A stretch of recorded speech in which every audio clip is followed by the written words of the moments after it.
আজকে চলে এসেছি লোটে মাছের একটা রেসিপি নিয়ে।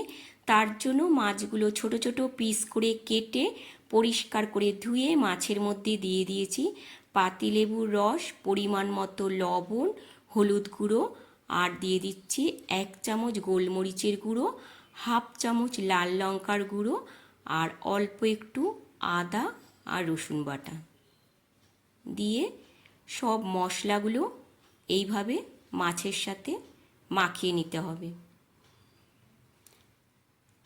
মাখানো হয়ে গেলে তারপর আমি আধ ঘন্টা ঢাকা দিয়ে রাখব। দেখো, আধ ঘন্টা ঢাকা দিয়ে রেখেছিলাম। এবার মাছের মধ্যে 2 চামচ বেসন আর 1 চামচ দিয়ে দিলাম কর্নফ্লাওয়ার দিয়ে এইভাবে খুব ভালো করে মেখে নিতে হবে।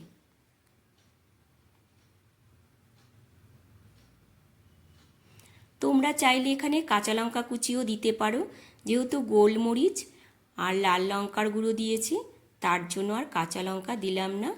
দেখো, খুব ভালো করে মেখে নিয়েছি, একদম রেডি হয়ে গেছে।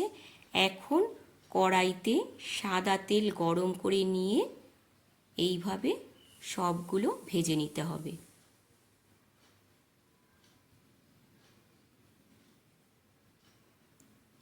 দুটো সাইডই খুব ভালো করে ভেজে তুলে নিচ্ছি।